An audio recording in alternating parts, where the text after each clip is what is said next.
போங்கடா தண்ணி பாட்டில் வாங்கிடா போய் வெயில தாத்தா தண்ணியில வெயில பைக் நம்ம தான் இருக்கு நீ வாடா கிட்ட வாடா வர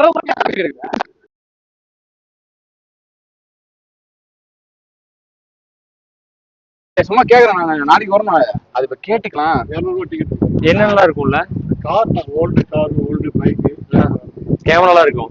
ரஜினி எடுத்த போட்டோ அவர் பயன்படுத்தின மெட்டீரியல் அவர் எதுக்குங்க பயன்படுத்தின மெட்டீரியல் இங்க வச்சிருக்காங்க? இங்க இருந்து பார்த்தா தெரியாது. போனா ஒரு 10 நிமிஷம் இருக்குமா? டைம் சொல்லுங்க ஐயா. எத்தனை மணிக்கு? 10 மணில இருந்து 5 மணிக்கு. ஓ இங்க போட்டுருக்கான் பாரு பில்லு. பெரியவங்களுக்கு 100 ரூபா, 200 ரூபா, சிறியவருக்கு 100 ரூபாய். நேரம் காலை பத்து. ஓகே ஐயா. இந்த சினிமாக்கு இந்த வாய்ப்பு கீப்லாம் சொல்லுவாங்க, அதெல்லாம் எங்கேயா? இந்த வாய்ப்பு கீப்லாம் தேடிட்டு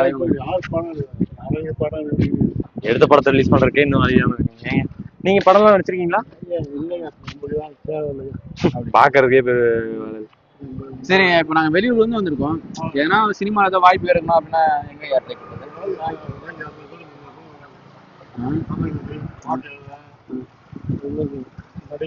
எங்களுக்கு தெரியல எங்க போறதுன்னு.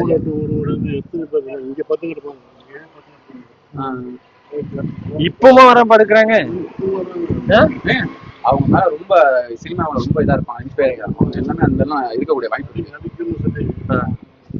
இல்ல முதல்லதான் கேள்விப்பட்டிருக்கோம். இந்த ரஜினி கமல் காலத்துல எல்லாம் இந்த ரோட்டுக்கு வரைய விட மாட்டாங்க வாட்ச்மேன்லாம்.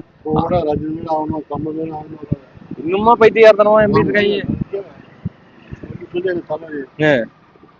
அவர் வந்து நம்ம எத்தனை தலைமுறையை பார்த்துருக்காரு போற. நீங்க எத்தனை வருஷமா இருக்கீங்க? 7 வருஷமா தான் இருக்கீங்களா? அப்போ நீங்க ரஜினி கமல் எல்லாம் பாத்துருக்க முடியாது. பாத்துருக்காரு.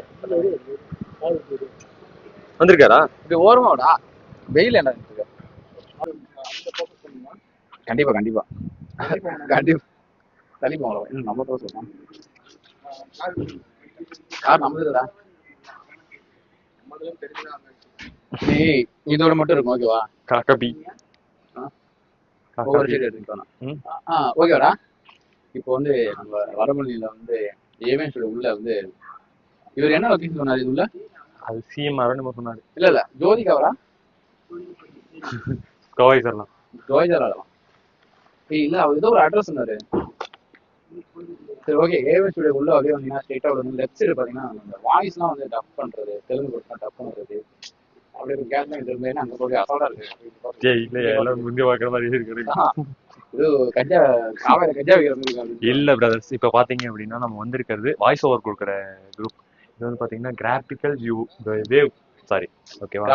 அதாவது என்னன்னா நம்ம அந்த தெலுங்கு படத்துல டப் கொடுக்குறது. தெலுங்கு படம் இல்ல தமிழ் படத்துக்கும் டப் கொடுப்பாங்க. ஆமா ஓகேவா? தெலுங்கு படம், மலையாள படம், கன்னட படம் எல்லாத்தையுமே டப் கொடுக்குற இது வந்து பாத்தீங்கன்னா அப்போ ஏவிஎம் எந்த பீக்ல இப்ப கரண்ட்லி போயிட்டு இருக்கு. அதான் இப்போ வந்து தெலுங்கு போயிட்டு இருக்கு போல இருக்கு. அப்ப தமிழ் போயிட்டு இருந்துச்சு.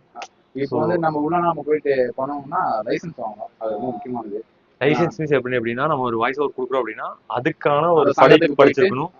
படிச்சு அதுக்கு ஒரு கோர்ஸ் முடிச்சிருக்கணும். அந்த மாதிரி கேட்கறாங்க. அவங்க ஒரு சங்கம் வச்சிருப்பாங்க. அந்த சங்கத்துல நம்ம பர்மிஷன் வாங்கணும். அதுக்கப்புறம் அவங்க ஒரு லைசன்ஸ் கொடுப்பாங்க, பேசிக் லைசன்ஸ். அதெல்லாம் வாங்கி நம்ம அதுக்கப்புறமா தான் இங்க வந்தோம்னா உள்ளே சின்ன சின்ன படங்களுக்கு ஷார்ட் ஃபிலிம்லாம் நமக்கு வந்து டப்பிங் கொடுப்பாங்க வாய்ப்பு. அதுக்கப்புறம் நமக்கு நல்ல ஒரு பர்ஃபார்மன்ஸ் பண்ணும்போது நம்மளா ஒரு பெரிய படத்துக்கு சொல்லுவாங்க, பண்ணிக்கலாம். ஸோ நீங்க கண்டிப்பா வந்து யாராவது பண்ணிக்கலாம் சொல்ல அதெல்லாம் வந்து ட்ரை பண்ணி பாருங்க. ஏவி ஸ்டுடியோ கரெக்டா ஏவி ஸ்டுடியோ லொகேஷன் வந்து ஸ்ட்ரெயிட்டா வரும்போது வெப்சைட் பாத்தீங்கன்னா இது இருக்கும். லேண்ட்மார்க் கீழே பின் பண்றோம். பின்பாக்கம் இல்ல ப்ரோ, லைவ் லொகேஷன் கமெண்ட் கீழே பின் பண்றோம். அப்படின்னா அங்க தொலைநோக்கு பார்வை. அப்பெல்லாம் வந்து சினிமாக்கு வந்து கம்மி பேர் தான் இருந்தாங்க. அப்போ வந்து எல்லாத்தையுமே டக்குனு அந்த வாய்ப்பு கிடைக்கக்கூடிய சூழ்நிலை இருந்துச்சு. இப்போ வந்து நிறைய பேர் இருக்கிறதுனால என்ன பண்ணிட்டாங்கன்னா பீப்புள்ஸ் நிறைய ஆனதும் நம்ம அந்த வாய்ப்புங்கிறது ரொம்ப கம்மியாயிடுச்சு. என்ன சிரிக்கிறீங்க? அது உண்மைதான். அது அப்படிங்கும் போது நம்ம வந்து என்னதான் டேலண்ட் வச்சிருந்தாலும் வச்சுக்கோங்க, அவங்க வந்து அது வந்து பெருசா எடுத்து நமக்கு என்ன டேலண்ட் இருக்கு, நம்ம டேலண்ட் இருக்குது அது சொல்றோம். அப்புறம் என்னங்கிறதே நம்ம கண்டுபிடிக்கணும். கரெக்ட். நம்ம வந்து எதனா ஒரு பேக்ரவுண்ட் வச்சிருந்துட்டு நம்ம போய் அப்புறம் அப்படி போய் சினிமா கேட்டாதான் ஏதோ நமக்குன்னு வாய்ப்பு கிடைக்கும். இல்ல நம்மளா வந்து நம்மளோட டேலண்ட வந்து டெவலப் பண்ணிட்டு நம்ம வந்து எதிர்பார்க்குற அளவுக்கு நம்ம ஸ்கில் அந்த டெவலப் பண்ணியிருக்கோம். இப்போ ஒரு நல்ல ஆக்டிங் பண்ணனா பயங்கரமா சோசியல் மீடியாலாம் பயங்கரமா இருக்கு. இன்ஸ்டா இருக்கு, யூடியூப் இருக்கு, ஃபேஸ்புக் இருக்கு. அப்படிங்கும்போது உன்னோட டேலண்ட் வந்து இப்போ உனக்கு நல்லா டான்ஸ் பண்ண தெரியும், இல்லை நல்லா நான் நரேட் பண்ணுவேன், இல்லை சிங்கிங் நல்லா பண்ணுவேன் அப்படின்னா நீ பயங்கரமா அதை பண்ணிட்டு உனக்கும் ஒரு ஃபாலோஸ் வச்சுக்கும் போது உனக்கான வந்து வாய்ப்பு அது. அவங்களாம் வந்து நீ உருவாக்கும் போது அவங்களாம் வந்து தேடி வருவாங்க. சரி ஓகே இவர் நல்லா பண்றாரு, இவரை வச்சு நம்ம ஒரு விஷயம் பண்ணோம்னா நல்ல ஒரு ரெவன்யூ கிடைக்கும், நல்ல ஒரு ரீச் கிடைக்கும்னு சொல்லிட்டு நம்மளை தேடி வருவாங்க. அப்படிங்கும்போது ஒன்று நம்மளை டெவலப் பண்ணி வச்சிருக்கணும். இல்லைன்னா நம்ம போய் எங்கன்னா போயிட்டு நிறைய இடத்துல வாய்ப்பு கேட்டு கேட்டு கேட்டு அப்படி எதனா மூவ் பண்ணி போகணும். நம்மளாம் எங்கேயும் போய் வாய்ப்பு கேட்டு கேட்டு போக வாய்ப்பே இல்லை, அது கிடைக்கும் கிடைக்காது. ஏன்னா நிறைய பேர் இருக்காங்க இப்போ.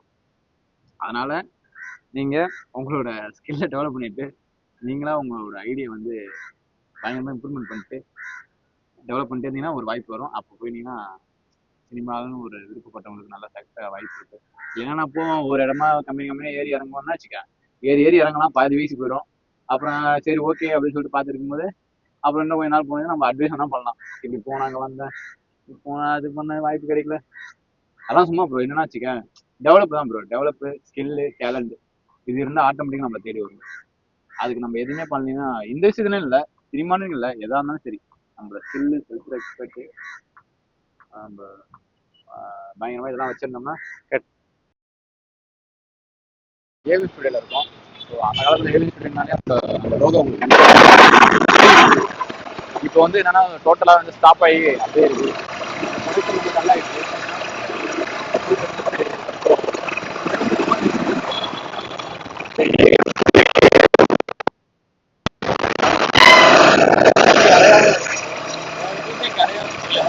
அந்த அந்த பாட்டு இருக்காரு, பாட்டுன்னா எப்படி இருக்கு அந்த அளவுக்கு ரேட் ஹெவியா இருக்கு. அதனால எதுவுமே சரியா ப்ரொமோஷன் பண்ண முடியல.